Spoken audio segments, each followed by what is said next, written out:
Bonjour à toutes et à tous, ravi de vous retrouver pour ce nouveau Paris Direct à la une de l'actualité de ce lundi. Les portes du 10 Downing Street semblent grandes ouvertes pour Rishi Sunak.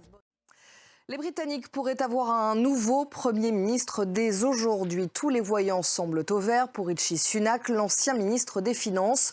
Boris Johnson a annoncé qu'il renonçait à reconquérir le 10 Downing Street. Quant à Penny Mordaunt, la ministre des Relations avec le Parlement, elle n'a pour le moment pas réuni les 100 soutiens de députés nécessaires pour être candidate. Fin du suspense à 15h, heure française, heure limite du dépôt des candidatures. Laura Cambo.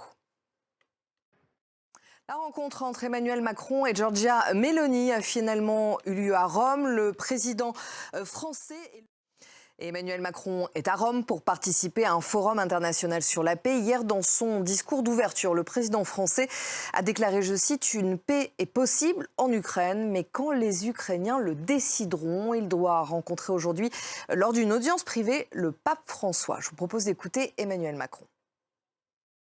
Mais la paix entre Kiev et Moscou est encore bien loin. Hier, Volodymyr Zelensky a répondu aux accusations de la Russie qui prétend que l'Ukraine se prépare à utiliser, je cite, « une bombe sale ». Faux, rétorque Kiev, pour qui ces allégations sont un prétexte pour une escalade de la part des Russes. Écoutez le président ukrainien.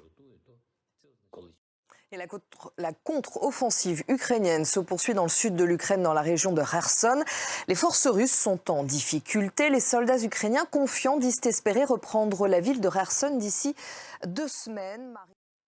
Qui sera le prochain président brésilien? Le second tour de la présidentielle aura lieu le 30 octobre. Selon les derniers sondages, l'écart entre Lula et Bolsonaro se resserre un peu plus chaque jour. Les deux hommes se haïssent et n'en finissent pas de s'attaquer l'un l'autre, oubliant trop souvent le principal, leur programme, leurs propositions. Je vous propose de les écouter. Et une campagne d'entre-deux tours très violente qui se joue en grande partie sur les réseaux sociaux. Les deux camps s'affrontent à coups de fake news, comme nous l'explique notre correspondante à Rio de Janeiro, Fanny Lothaire. Et on va plus loin sur qui est notamment Rishi Sunak avec Christophe Dansette dans l'Info Éco. Bonjour Christophe. Bonjour Pauline. Alors c'est ce qu'on disait avec vous, on va voir que la voie semble plutôt libre. En tout cas, on attend une confirmation tout à l'heure. Mais pour Rishi Sunak, les Britanniques le connaissent bien.